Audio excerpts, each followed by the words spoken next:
Seja muito bem-vindo a mais um episódio do Desbloqueando Salesforce, um podcast onde a gente conversa sobre como desbloquear todo o potencial do Salesforce aí na tua empresa. Eu sou o Rafael Dalla, aqui comigo o Ariel Dornelles, nosso especialista em Salesforce. E aí, Ariel, belezinha? E aí, Dalla, beleza e por aí? Tudo numa boa. Bora lá começar então aí uma nova temporada. Sei que esse episódio está saindo já mais adiante no nosso ano aí, em 2025, mas a gente está organizando já essa nova temporada aí de assuntos e ideias de podcast aqui para esse ano de 2025, para que a gente consiga cada vez mais trazer qualidade de conteúdo aí para vocês.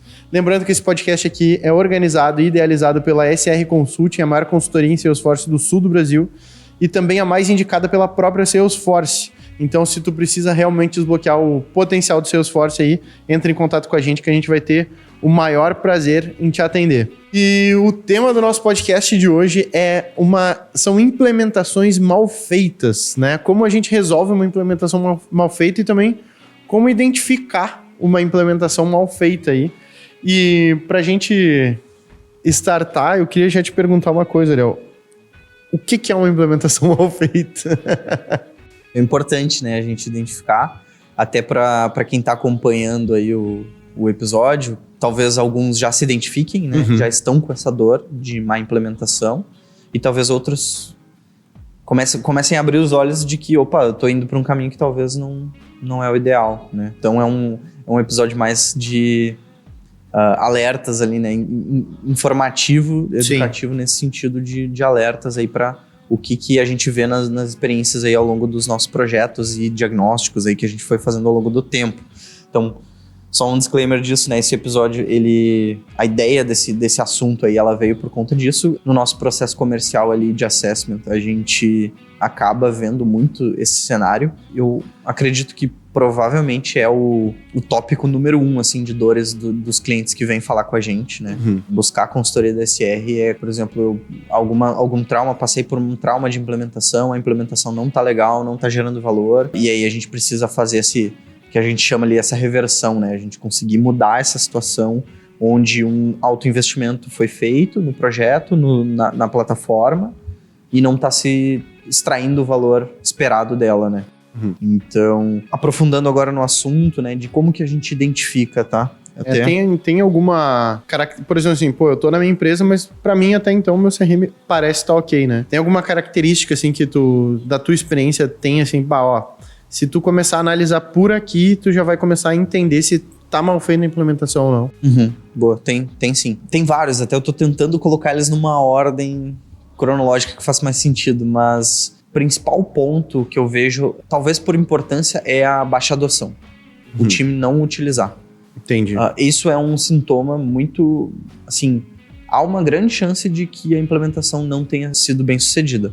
E aí, esse não é num prisma técnico, eu não tô falando, implementaram mal, sabe, com um olhar técnico, mas o projeto, a implementação de Salesforce, o objetivo final dela é negócio, é usabilidade e extrair valor a partir do uso da ferramenta, né? Então, quando eu tenho o principal objetivo, que é o que o meu time, seja o time comercial, quando eu estou implantando a nuvem de vendas, o meu time de atendimento, com a nuvem de service e por aí vai, e eu vejo que o meu time não está aderindo à ferramenta, isso é um alerta grave de que o meu projeto provavelmente não foi bem sucedido, ou não está sendo bem sucedido.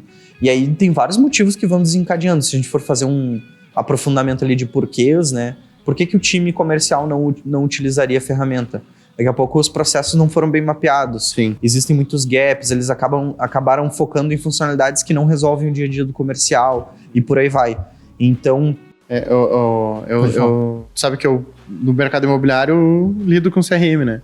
E tem um problema que agora eu tava fazendo a migração lá do CRM que eu tava te falando, que no CRM anterior a gente tinha um problema quando eu tava cadastrando um imóvel, ele me obrigava, e cara, hoje em dia a gente pouco pega o e-mail no 1 a 1, né? Eu tô conversando contigo, peguei teu imóvel para venda, peguei teu WhatsApp, que é a principal fonte de comunicação. E o CRM me obrigava a botar o e-mail, né? E aí, cara, era comum se pegar, sei lá, no caso lá tinha mais de 10 mil imóveis. Dos 10 mil, cara, eu acho que 60% deles tava com e-mail, tipo, corretor, assim. Rafael.Rafael, sabe? Tipo, aquela coisa que o cara inventou um e-mail só porque na hora ele esqueceu de pegar e não era tão importante assim a comunicação pelo e-mail ali no caso, né? Esse ponto que tu traz, ele é perfeito assim para exemplificar isso, de que coisas simples, isso é uma coisa muito simples. Um mero campo obrigatório que talvez não é tão necessário ou até seja desnecessário olhando aquela jornada, aquela experiência de quem está usando o sistema, pode impactar tudo. Sim. Então esse é o ponto. Daqui a pouco o corretor pensa assim, cara, por que eu tenho que toda vez pedir um e-mail para encher um e-mail, sendo que eu não vou usar o e-mail para nada? Entendeu? Então isso é um gap no processo ali, na experiência desse usuário. Sim. Não, hoje em dia a nossa venda é toda por WhatsApp. Por que o campo e-mail é obrigatório? Não faz muito sentido. Beleza, agora não, eu tenho campanhas de e-mail marketing, eu tenho alguma outra informação. Aí beleza, é uma situação diferente, mas daqui a pouco tu pode coletar ele num outro momento. Ou então, cria um processo, isso, né? Que tipo, cria uma experiência mobile, então pro corretor, daqui a pouco que tá lá naquele momento com o Ariel, ao invés dele ficar anotando da cabeça dele as informações, tem ali um aplicativo, eu entro e tem a ficha do imóvel ali, eu vou preenchendo. E aí já tá ali, nome, e-mail, telefone, daí eu pergunto na hora, né? Eu acabei, para eu não passar mais por isso, eu criei um formulário meu, Google Forms lá, com a sequência que eu precisava ter ali de perguntas obrigatórias, né? Pra eu nunca mais me esquecer. Foi o jeito que eu fiz. Mas é um processo que eu fiz, né? Individual meu ali, né? E se tu for parar pra pensar no macro ali de toda uma rede imobiliária, um corretor é um corretor, né? Imagina quantos outros centenas de corretores ali que não estão fazendo, né? Que não fazem. Esse ponto, esse cenário aí também que tu mostrou, ele acaba tendo grandes chances de levar a um outro dos problemas que é uma identificação de uma má implementação, é a falta tanto a falta da informação dentro do software, dentro do CRM, quanto a falta da credibilidade dessa informação também.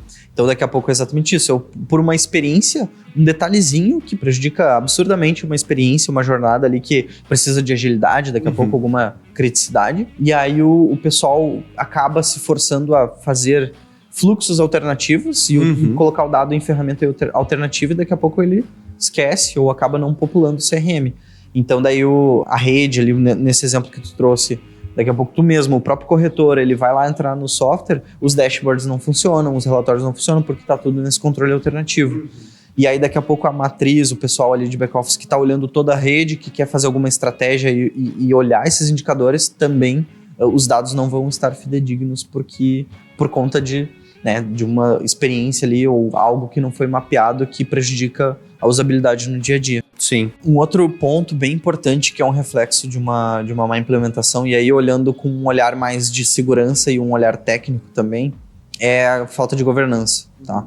Esse é um assunto às vezes mais amplo, mas o que vai acontecer? Daqui a pouco, quando todo e qualquer usuário do CRM tem acesso a fazer alterações sensíveis de dados, tem acesso a fazer configurações no sistema também, inclusive já teve vários cenários que a gente entrou, onde o usuário de negócio poderia alterar fluxos, automações e criar um monte de coisa, assim, sabe? Não que isso em todos os cenários é ruim, assim, quase todos, tá? Eu não recomendo. Mas desde que estejam cientes de todas as consequências disso, tá? Porque inevitavelmente, aí nesses casos em que a gente viu, os efeitos colaterais eram diversos, tá? Tinha, assim, uma infinidade de relatórios duplicados, dashboards duplicados, porque eles não tinham entendimento daqui a pouco de criar esses painéis de forma pública para todos. Então, cada usuário tinha seus relatórios e, cara, começava a ficar uma sujeira, assim. Teve projeto que a gente teve mais de 1000 relatórios, assim, criados, que com certeza não eram utilizados, né? Sim. Nem metade deles eram utilizados. Então, acaba começando a ter muita sujeira, muita customização, coisas em silo, né? Os próprios relatórios também, em silos. Um outro ponto grave também era que eles tinham muito acesso a configurações sensíveis mesmo do sistema. Então, daqui a pouco começar a criar campo, criar fórmulas, criar regras de validação. Normalmente, esses usuários que não são tão técnicos, eles não têm essa visão, né? Do que pode impactar num fluxo de integração, né, na experiência de outro setor, daqui a pouco outro departamento que tem que utilizar a informação também. Então isso começa a gerar muito bug, tá? Então, implementação que tá... Óbvio, isso até é meio intuitivo, né? É meio óbvio, assim, mas a implementação que começa a ter muito bug de uso no dia a dia, e às vezes até assim, beleza, um bug foi corrigido, agora surgiu outro. Ou então, esse bug que já foi corrigido voltou a acontecer.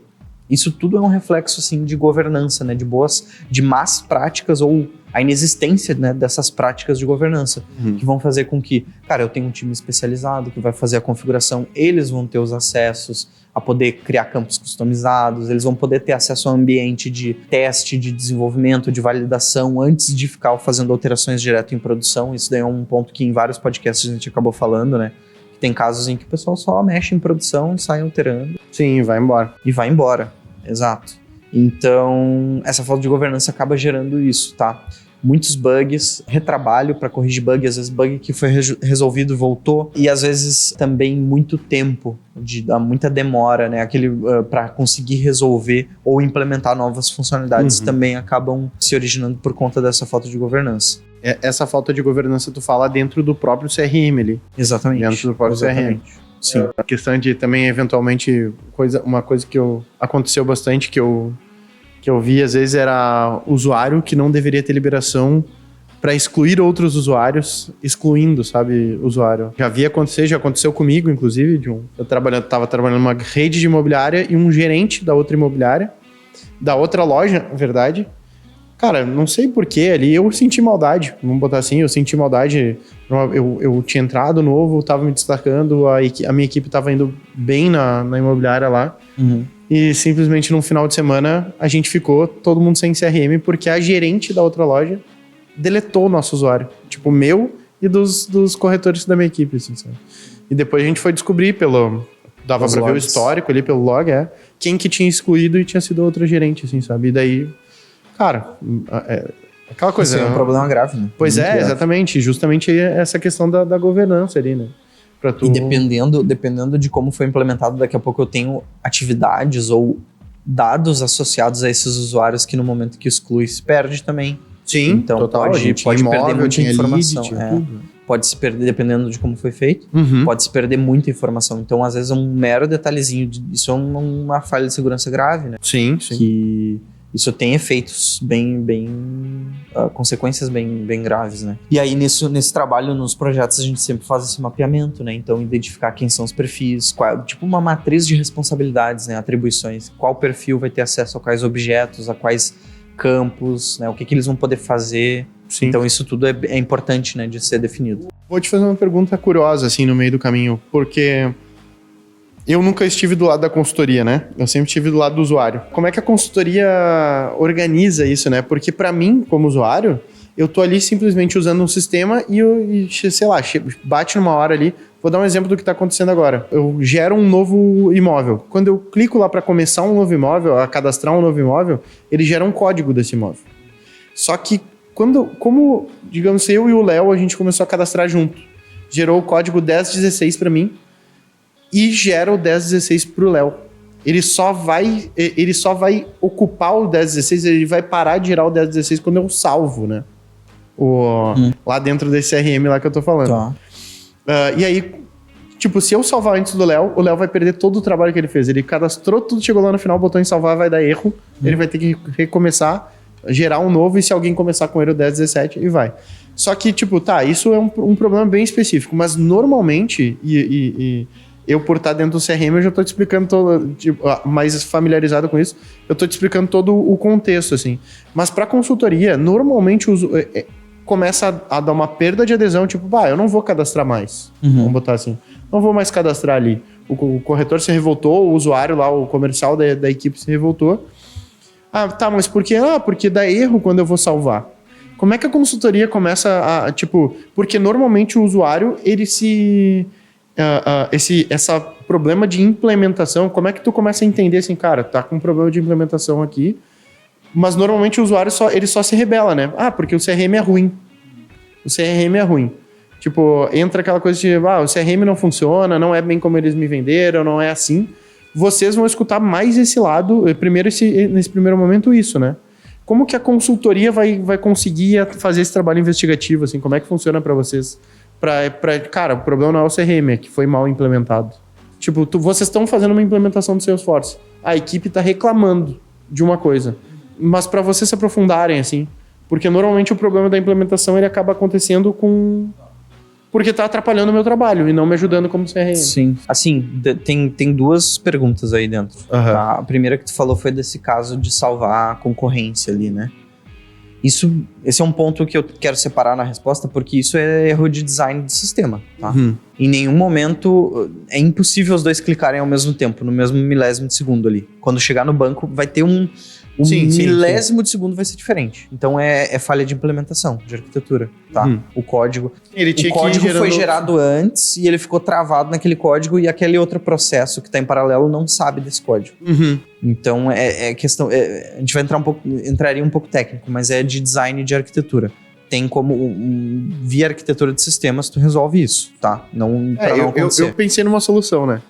É só o código ser gerado depois de clicar em salvar. Exato. Que daí é isso, tá? Então não precisa tu reservar um ID ali, o código do imóvel antes de salvar, tá? Então, mas é design de sistema. Agora, essa questão de queixas, esse ponto foi um até que foi legal tu ter mencionado, porque a gente acabou não falando muito. Mas ele impacta na adesão, né? A adesão, o usuário às vezes, beleza, a experiência tá ok, tá tudo beleza, só que o time não adere ao sistema porque no final dá erro, tem muito bug, e aí eles acabam desengajando do sistema. Isso também... porque ele perde muito também, vai perder muita informação, vai gerar retrabalho. Exato. Então, assim, a gente trabalha muito no formato, dentro do SR, a gente tem muito o papel do analista de qualidade, tá? Que é o Quality Assurance, que a gente fala. Até recentemente teve um episódio sobre isso. A ideia é, óbvio, nenhum software, nenhum desenvolvimento tá imune a ter bug. Vai acontecer. Então... coisas importantes que a gente precisa ter sempre nas boas práticas de programação é a gente conseguir dar insumo para o usuário do que aconteceu de erro. Até para ele poder reportar. Então, por exemplo, tem vários clientes nossos que a gente tem um time de suporte, né, para resolver bugs, resolver pequenos chamados e atender o cliente. Então, daqui a pouco eu vou cadastrar um lead novo, deu um erro, uma exceção ali. Se ela foi bem tratada pelo desenvolvedor, ele já vai dizer, aconteceu um erro ao executar tal processo.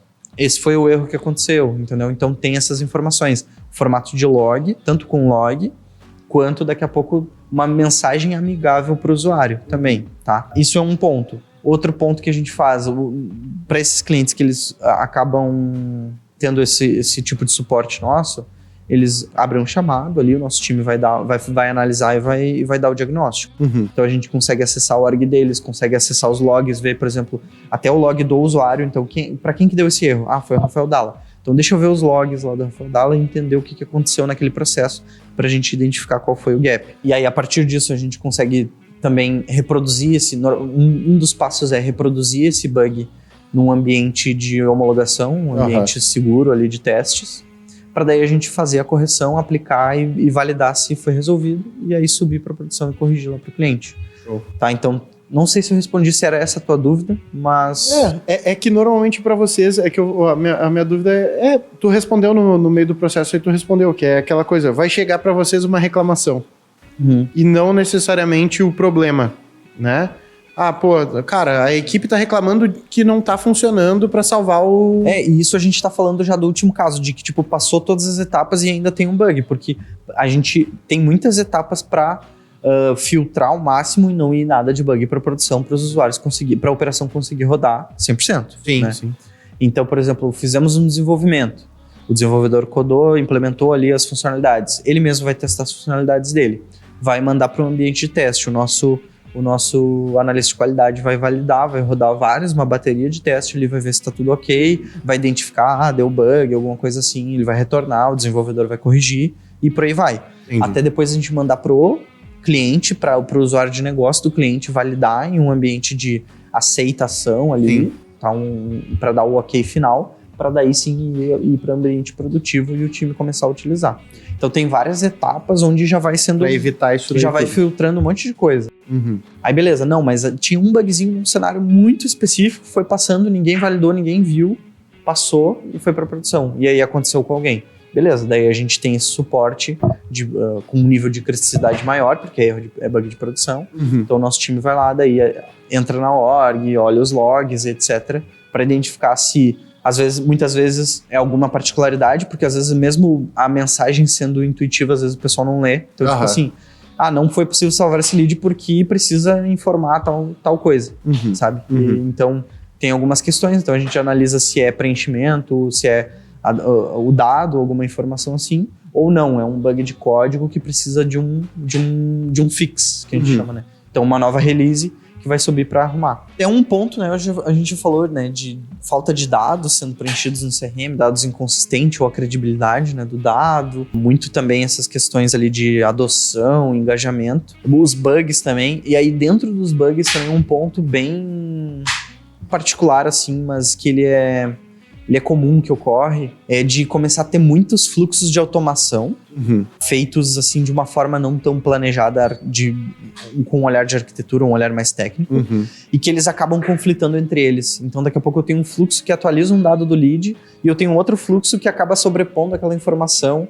E aí eu começo a ter bugs, modificações, que o pessoal fala assim, que é uma bruxaria que tá acontecendo, que ninguém mexeu em nada e o negócio tá alterando sozinho. Então isso é bem comum no momento em que a gente vai começando a usar as automações ali, de forma a não conseguir ter uma visão tão ampla ali, uma visão de arquitetura, de sistema mesmo, já para fazer uma boa gestão dessas automações. Sim, se eu pudesse fazer um resumo geral, se quem tá nos escutando ali não ficou meio perdido com, daqui a pouco, automações, essas coisas, eu não manjo tecnicamente de Salesforce. E resumindo assim, bem simplificadamente, se o teu CRM tá te atrapalhando mais do que ajuda, com certeza a implementação tem que ser revista, né? Sim.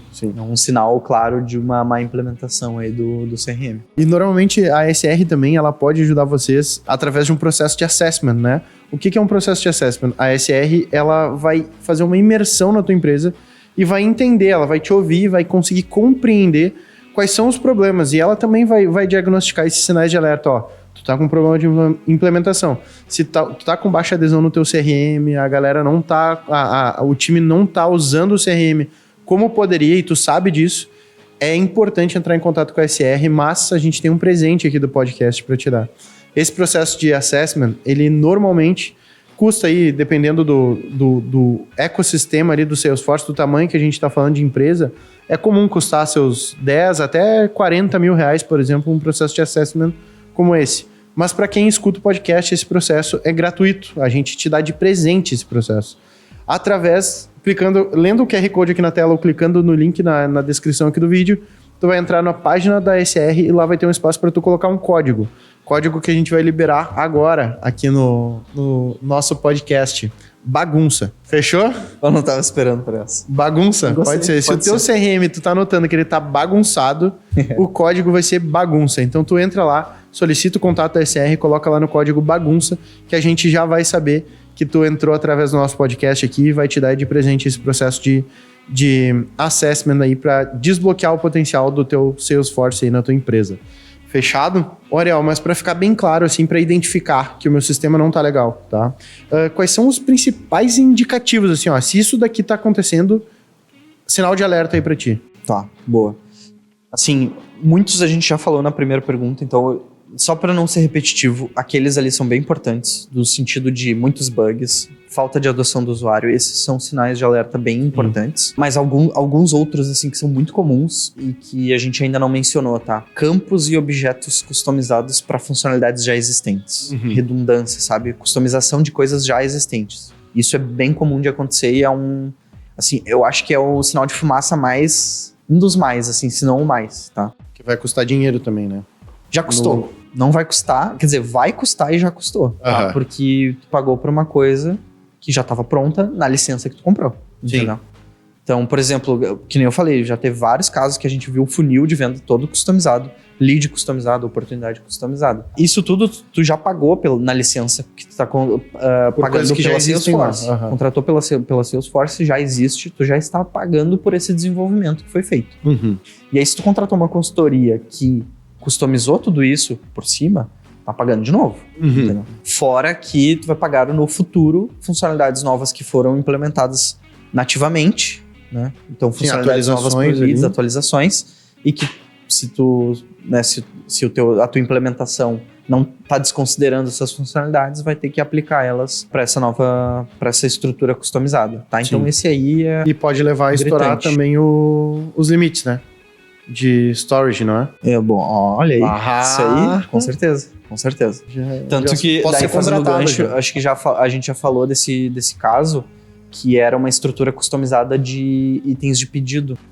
A parte mais de faturamento, nota fiscal, de um cliente nosso, que estava estourando os limites da org, e era uma estrutura que foi customizada, que simplesmente estava replicando a estrutura, para quem conhece Salesforce, de pedidos e itens de pedido. Order e order item. Porque para o Salesforce, para quem não sabe, o Salesforce, um objeto customizado, ele ocupa mais espaço, né? Do que um objeto que já vem ali nativo do Salesforce.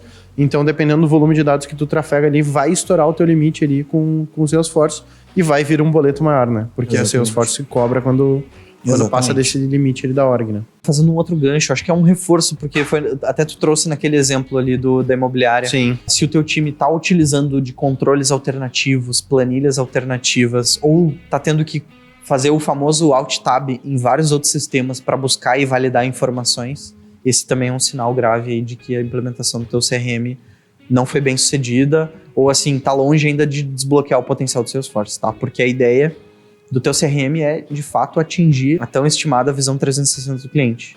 Então, eu preciso ter toda a visão, o histórico, eu saber tudo que eu sei sobre o Rafael Dalla dentro do meu CRM, dentro dessa visão 360. Então, se eu estou fazendo um atendimento, ou daqui a pouco eu estou analisando essa ficha, esse cadastro do Rafael Dalla, e eu preciso ficar buscando informações picotadas em silos, em diversos sistemas, com certeza é um sinal de que o teu CRM ainda não tem a visão 360. Sim. Ele precisa plugar, precisa interconectar essas informações aí entre esses sistemas para que o CRM consiga te munir ali em uma única tela com todas as informações possíveis ali do teu cliente, tá? Show de bola. Ariel, e a gente conversou até agora sobre as consequências de uma má implementação, né? Mas tá, eu tô implementando agora o Salesforce na minha empresa, como que eu consigo enxergar, ver ali que, estão acontecendo erros aqui, quais são os erros mais comuns ali que acabam levando essa bagunça do CRM ali?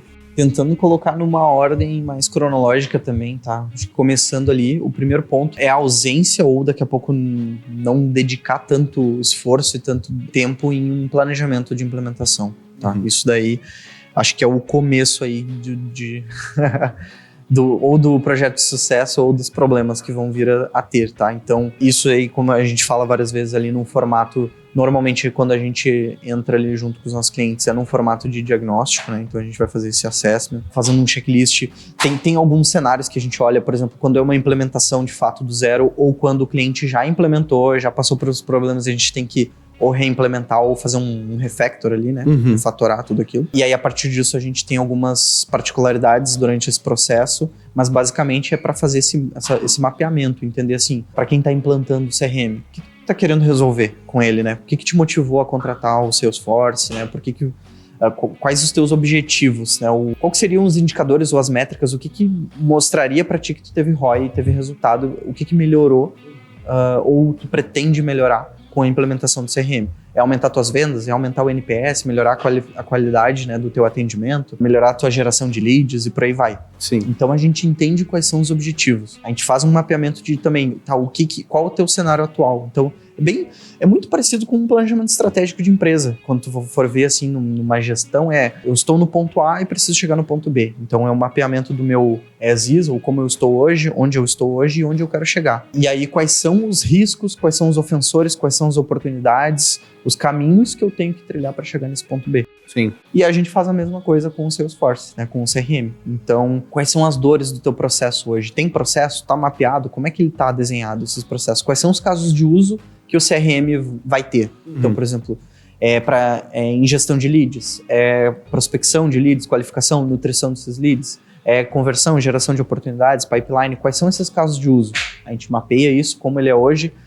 Do jeito que é hoje, ele é satisfatório ou não? A gente tem pontos de atrito, gargalos, etc., que a gente já pode melhorar com o CRM. Então, a gente vai definindo tudo isso ao longo desse plano de implementação.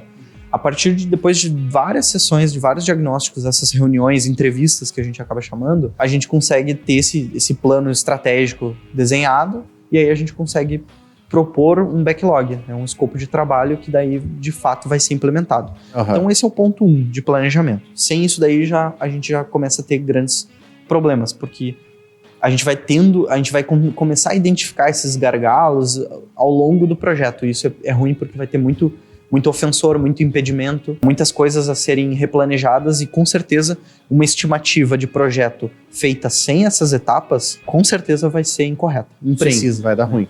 Então, tô planejando fazer em 2 meses. Mas o planejamento foi adequado? Não, nem fizemos. A gente tá, sabe, eu quero... Foi meio que um brainstorming ali, identificamos e manda bala. E acho que dá. Então, o grau de certeza disso é muito baixo. Um outro ponto muito importante é de fato, depois que a gente tem esse plano traçado, o escopo já batido, martelo definido do que vai ser o escopo de trabalho da implementação, é muito importante a gente ter daí uma definição adequada, uma estruturação adequada do time que vai compor esse projeto, tá?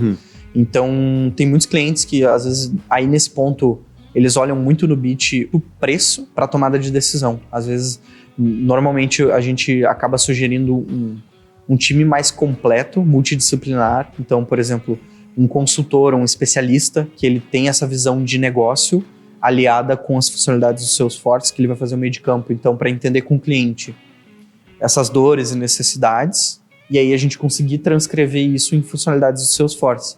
Eu vou criar um processo de aprovação aqui, eu vou fazer um fluxo de nutrição automático, entendeu? Então ele pega as necessidades, as dores do negócio, os objetivos do negócio e transfere isso em artefato de desenvolvimento para o time técnico. Sim. Né? A gente sugere esse cara. A gente sugere um tech lead. O tech lead é o papel mais importante de uma squad de implementação de Salesforce, inclusive. Porque esse cara ele vai estar olhando a visão estrutural e de arquitetura do CRM. Isso, ele é muito importante, é um trabalho que tem muito valor no médio e longo prazo, porque ele vai estar olhando as boas práticas, então ele vai estar olhando essa questão de criar objeto customizado ou não, quando que eu uso um objeto padrão, quando que eu uso um objeto customizado, vai estar olhando essas boas práticas de storage, de armazenamento de dados para não ferir, né, o limite ali de dados que vão ser armazenados, para não ferir os limites de governança, de API, de integrações, consumo de API, né, e por aí vai. O que é um tech lead? Só para ficar mais claro para mim. Ele é como se fosse o líder, ele é o líder técnico. O technical leader, é uma abreviação para isso, é um líder técnico do projeto. Então, por exemplo, um projeto ele vai variar de 1 a N desenvolvedores. Então, tem vários desenvolvedores que esses caras eles vão entregar código e funcionalidades, desenvolver, de fato, tá? O líder técnico, ele é o cara que está numa visão, eu vou colocar um pouco acima, no nível tanto de hierarquia, mas uma visão acima de mapa, sabe? Ele vai estar olhando o que todo mundo está fazendo, o que todos os desenvolvedores, as funcionalidades, e ele vai ver como que isso se encaixa no diagrama de arquitetura do Salesforce. Ele vai ter uma visão maior no todo uma ali visão do macro, processo. Exato, uma visão do todo, exato. Ele vai entrar no detalhe, ele vai saber o que está acontecendo no detalhe, mas ele consegue ter a visão do todo. Porque, por exemplo, eu posso ter um desenvolvedor fazendo a parte do funil de vendas e um outro fazendo a esteira de atendimento. Sim. São duas coisas distintas, Sim, mas que não, tem muita... eles não estão se comunicando necessariamente, mas existe alguém olhando Sim. se tá se encaixando a engrenagem. E elas têm muitos pontos de conectividade. Sim. Porque o CRM é um só, né? Sim. Então, e aí o líder técnico, ele é o defensor, ele é o garantidor das boas práticas e da qualidade dessa org. Qual o efeito de não ter um tech lead no projeto? A gente viu um dos nossos maiores clientes aí, que passou várias consultorias, vários projetos, desenvolvedores, e não tinha um cara central de arquitetura, de liderança técnica olhando a org. A gente tinha 5, 6 classes, triggers repetidas, gatilhos ali, triggers Apex, para o mesmo objeto. Então eu começo a ter código, lógica de negócio espalhada por tudo que é lugar. Eu começo a gerar, tinha muito bug. Às vezes tinha concorrência entre esses processos. Então, por exemplo, toda vez que eu cadastro um lead novo, atualizo um lead novo, ele dispara 5, 6 processos diferentes. E isso começa a conflitar um com o outro. Gera muito bug, a org fica lenta, é difícil de dar manutenção. Toda melhoria, toda nova feature, funcionalidade que fosse implementada levava muito mais tempo de desenvolvimento, porque começa a ficar aquela bola de neve de código. Sabe, aquelas más práticas.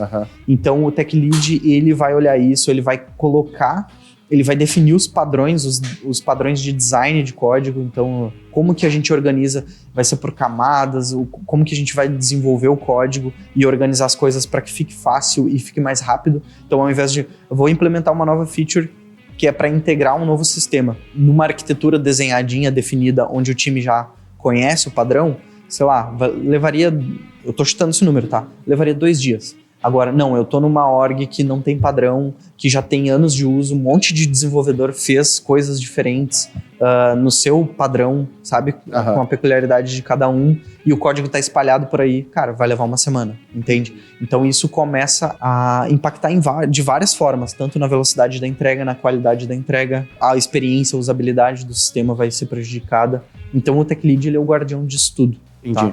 Entendi. E aí essa normalmente é a composição que a gente sugere, um desenvolvedor ou N desenvolvedores, dependendo do escopo mesmo, né, da quantidade de funcionalidades a serem desenvolvidas, um consultor que vai fazer essa ponte aí das regras de negócio para funcionalidades técnicas e o líder técnico que vai ser o garantidor das boas práticas e da manutenção.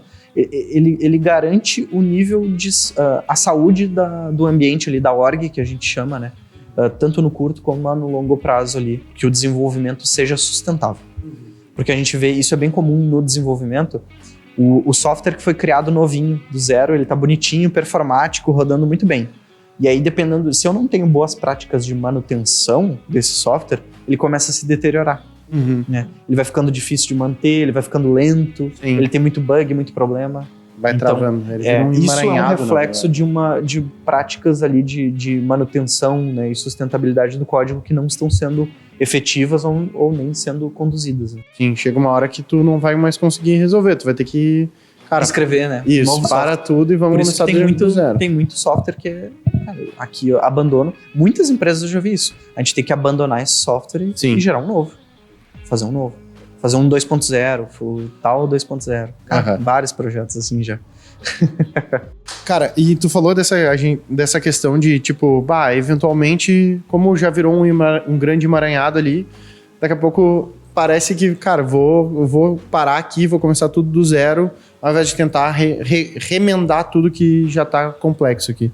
Quando que, na tua opinião, faz sentido realmente? Porque vai acontecer em algum momento... Mas quando que faz sentido eu vou parar tudo que eu tenho aqui e vou começar do zero novamente, ao invés de tentar resolver o problema que eu tenho aqui nesse sistema? Quando que faz sentido isso?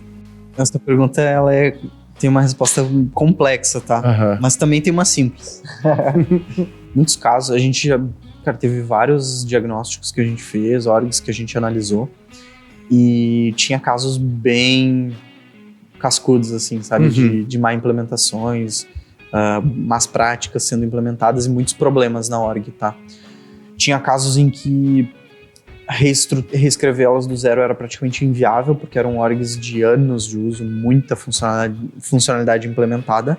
Então, às vezes, a gente tem que fazer qual a solução nesse caso mais complexo, tá? O mais complexo é reescrever do zero, porém faseado. Muito faseado.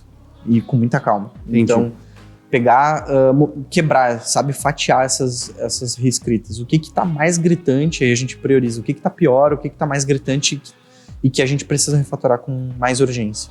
Então, esse fluxo, a gente remodula ele.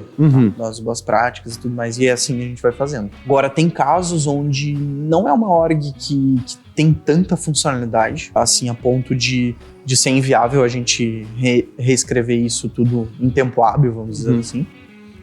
E que daí o custo de simplesmente corrigir aquele problema ele é maior do que fazer um quick start ali, um setup novo, sabe? Então, daí essa é uma pergunta, a resposta mais simples, né? Sim. Eu não tenho um nível de implementações tão significativo que uma implementação nova não seja mais simples de fazer, sabe? Sim. Então a gente acaba fazendo esse mapeamento ali dos fluxos, o que de negócio, às vezes acaba ignorando o técnico que está lá implementado, porque inclusive o que está lá não está atendendo, né? Tanto que o cliente quer que mude.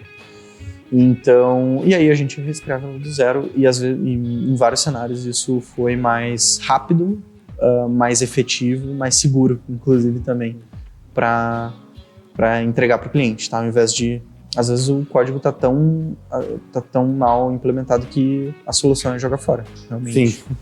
Infelizmente. Basicamente fica mais barato. Fica mais barato jogar fora do que... Exatamente. Show. E para aquela...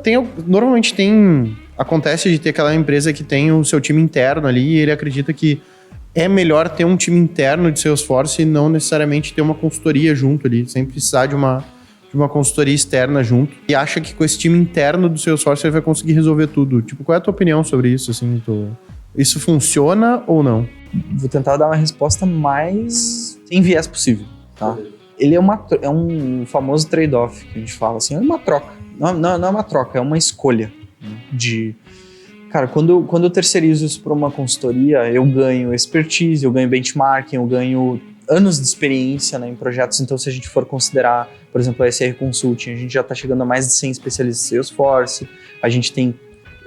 Eu não tenho esse número, o nosso comercial tem melhor, mas assim, já passando de 70 mil horas de projetos, 80 mil horas de projeto de Salesforce. Muita bagagem, né? Muito projeto grande, de empresa grande, muito projeto de empresa pequena, de projeto de empresa middle, de segmentos, marketing, vendas, tecnologia, cara, agro, financeiro, varejo, versatilidade, né? Variedade de nichos, vários cases. Então... Isso, querendo ou não, tu compra, né, de uma consultoria, tu acaba comprando essa expertise e essa especialização dentro do CRM. Então, a gente respira Salesforce, respira CRM todo dia aqui, o tempo todo. Que não eu falei, é um trade-off, é umas escolhas, tem os prós e os contras. Tu pode aumentar um pouco a tua dependência do fornecedor, tu pode ter algumas coisas, né, alguma limitação, inclusive uma barreira de negócio, né. Tem coisas, a gente como SR, por mais que a gente tenha o know-how e expertise, tem coisas que eu não posso mudar lá dentro do cliente. Claro. Então, tem todos esses pontos. Por outro lado, se o cliente ele quer internalizar, daí, eu já falei, ele vai perder muito dessa questão do know-how, ele vai ter que entender como contratar bons profissionais. Tem clientes nossos que têm um formato híbrido, tem clientes nossos que eram simplesmente 100% interno e agora estão abrindo para nós, para consultorias e tudo mais. E eles têm muitos problemas com como contratar profissionais de Salesforce. Eles veem que é uma dificuldade o mercado de profissional de tecnologia.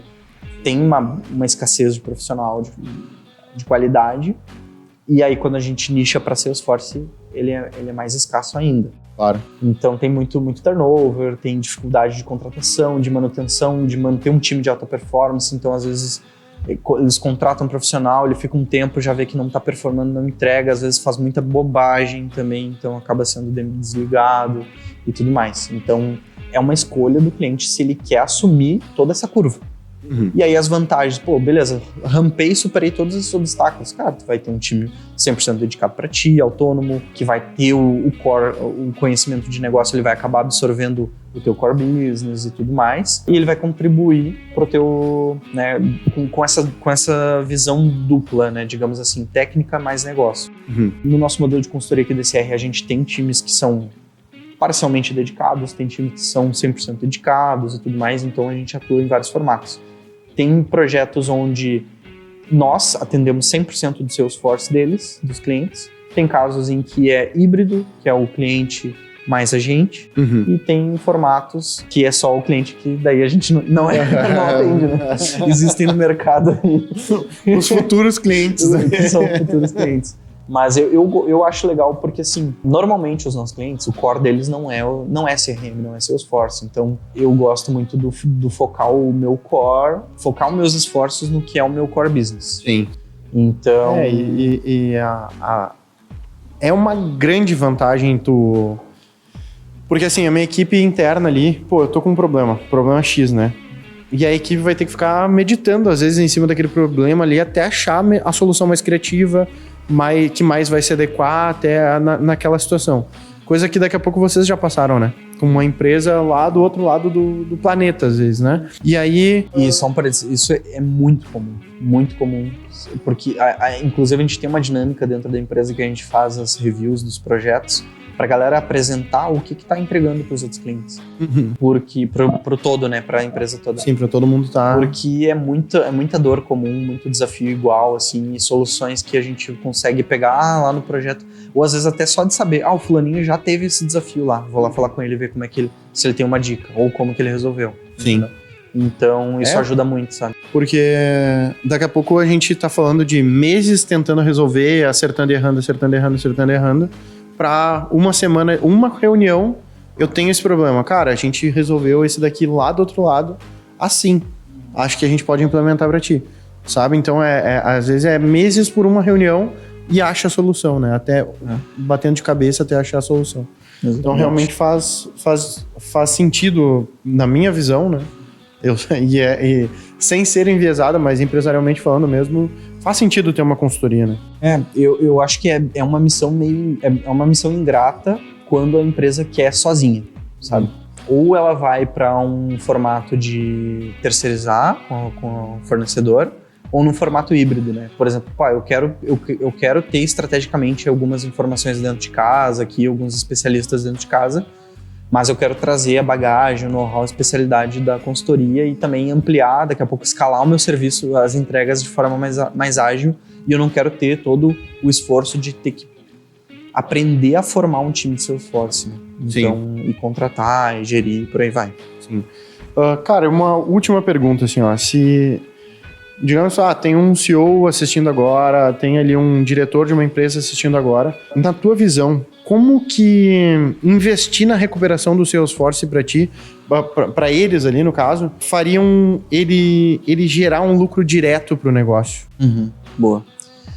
Cara, essa pergunta é legal porque eu posso falar, inclusive, na prática, assim, o que a gente fez, tá? Porque a gente tem muitos casos de reversão, né? O que é esse caso de reversão que eu falo? Muitos clientes que vieram para nós, que eles eram detratores do Salesforce, eles já estavam em vias de rescindir o contrato, tá? E aí a gente teve pelo menos uns 4 ou 5 cases assim, onde a gente falou com o CEO, a diretoria. Então, o que eu falaria agora é o que a gente falou nesses casos para esses CEOs, esses diretores, quando eles queriam rescindir o contrato do Salesforce ou não viam valor no Salesforce, é de que o Salesforce é o CRM número 1 do mundo há, pelo menos, tá quase fechando 2 décadas aí. É uma ferramenta, uma das mais complexas e completas, e complexas também, né, dependendo do que tu precisar atingir, mas se tu não tá conseguindo extrair o valor dela, é que realmente tu não tá conseguindo ter o apoio ou a expertise necessária para desbloquear o potencial dela. E nesses casos aí cara, eu posso falar, a gente teve clientes ali do setor financeiro, setor de marketing, que eram detratores total, assim, de Salesforce, eles tiveram traumas no projeto de implementação, estavam tendo custos e não estava gerando valor, não estava conseguindo ter resultado. E a gente rapidamente, nesse nosso playbook aí de diagnóstico, montagem de time, alocação de squad e trabalho contínuo, a gente reverteu esse processo de rescisão. E agora eles são heavy users de Salesforce, aumentando o nível de uso da ferramenta e inclusive de contratação de funcionalidades extras, né? Então, por exemplo, um caso que eu posso até citar aqui foi da V4, eles eram detratores, né? A agência de marketing, a V4. Sim. Eles estavam em vias de cancelamento, eles estavam totalmente detratores ali do software, a implementação foi traumática, na nuvem de vendas. Hoje eles usam nuvem de vendas, nuvem de atendimento, marketing, comunidades, né, que o Experience Cloud já está rodando para 100% das franquias, né, usando o Experience. Então já adotando novas ferramentas agora de inteligência artificial, Einstein e por aí vai. Então agora eles estão heavy users, né? Então no diagnóstico, no modelo de assessment, a gente conseguiu trazer essa visão para o CEO lá, que era o Denner, do valor que tem dentro do Salesforce quando ele é bem conduzido. E aí a gente conseguiu fazer essa reversão. E assim para vários outros clientes nossos, setor financeiro, setor agro, e por aí vai. Automotivo, indústrias. Então acho que é isso aí que eu diria para quem está nessa situação aí de insatisfação e não conseguindo extrair o valor da ferramenta. Sim, show de bola, show de bola. E acho que essa resposta aí merece um like já aqui também. Clica no like, se inscreve no canal. Lembrando também, se tu tá com problema, tá com o Salesforce bloqueado aí no teu sistema, tu acha que ele poderia tá te ajudando mais, gerando mais resultado para ti, clica no link aqui na descrição ou lê o QR Code aqui na tela. Código aqui do episódio bagunça, então lembra aí de garantir o teu processo de assessment. Esse podcast aqui é idealizado de novo pela SR Consulting, não é à toa que é a maior consultoria do sul do Brasil também e a mais indicada pela Salesforce, 100% de sucesso em satisfação do cliente, então o aproveitamento é 100%. Um adendo a essa métrica de projetos, a gente fez recentemente, nesse mês de março, a gente fez uma grande entrega, uma entrega de um grande projeto desafiador. Quando a gente fala de CRM, um dos mais complexos projetos de CRM Salesforce para grandes empresas é a unificação cadastral, né, a duplicação de contas. E a gente fez essa entrega aí no projeto da Stara, projeto aí desafiador, de 1 ano quase, eu acho, de projeto. Esse sempre é um projeto demorado, complexo, porque ele mexe no coração do CRM e de um sistema que já está sendo usado para milhares de usuários. Então é extremamente delicado. E aí a gente conseguiu fazer mais uma entrega de sucesso aí. O projeto em si foi bem desafiador, mas o pessoal estava bem ansioso, apreensivo para a entrega, mas foi 100% sucesso. Show de bola, vamos embora. Então, se quiser seguir o Ariel nas redes sociais, Ariel, como é que faz para te seguir aí e a SR também? O Ariel Dornelles no Instagram, Ariel Dornelles no LinkedIn. E a SR é @srconsulting.io no Instagram. No LinkedIn é SR Consulting, referência em Salesforce. E o nosso site também é srconsulting.io ou .io. Fechou, então. É isso aí. Lembra de se inscrever no canal, deixar o like. E favoritar no Spotify, Deezer e no teu streaming de podcast que tu mais gosta de usar enquanto tá dando a tua corrida matinal aí. Fechou? Um abração e até o próximo episódio. Eu.